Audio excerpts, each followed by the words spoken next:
Hi, Dr. Scott Jensen here. The proverbial tape measure, what you're looking at right there, is 1 inch.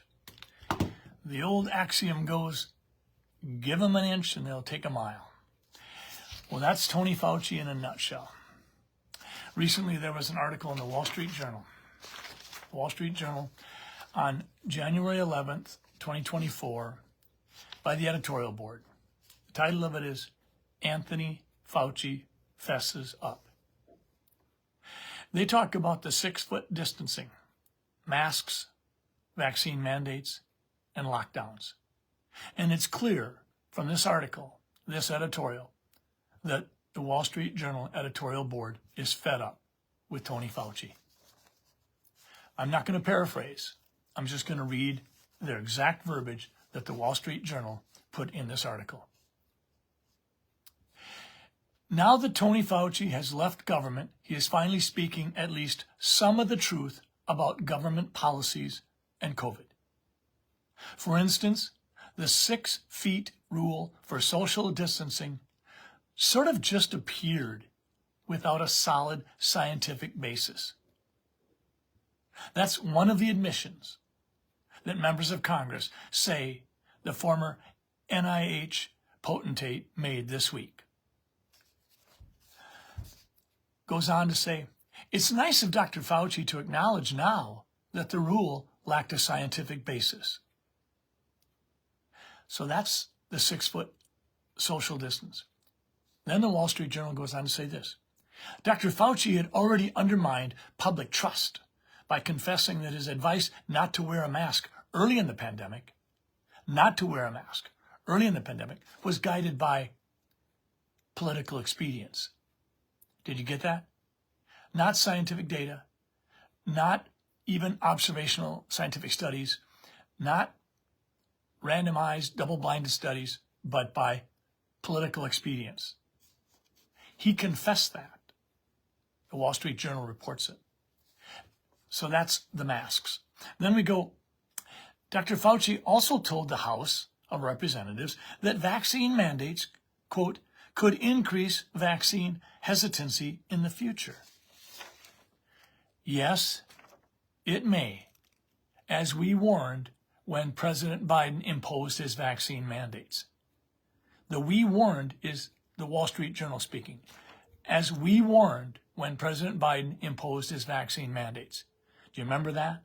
September 2021, where he comes out in a press conference and the President of the United States seems to think that a press conference is an adequate venue for him to tell America that he is mandating vaccines or people will be fired. Subsequently, the Supreme Court ruled that unconstitutional. Here's what the Wall Street Journal closed that paragraph with. Dr. Fauci insisted that making life difficult for unvaccinated Americans would compel them to fall into line. Well, I submitted an affidavit in a court case saying similar things as the Wall Street Journal has. I said that if you force vaccinations on kids that have minimal risk to COVID-19 disease, that you may well subsequently downstream cause vaccine hesitancy of some sort with other vaccines. And that's exactly what's happened. Then the Wall Street Journal gets down to brass tacks regarding lockdowns. Here's what it says. Quote, show me a school that I shut down and show me a factory that I shut down, Dr. Fauci told the New York Times last April. Quote, never. I never did. That's Dr. Fauci's quote. And that's the Wall Street Journal reporting it. So Dr. Fauci's telling America he never shut down schools. He never shut down factories. What does the Wall Street Journal say about that? Government lockdowns caused enormous economic and social damage that may never be made up. It will also be hard for health officials to recoup the public trust they squandered with their hubris and prevarications. Hubris. Over-the-top arrogance and confidence. Prevarications. Lies.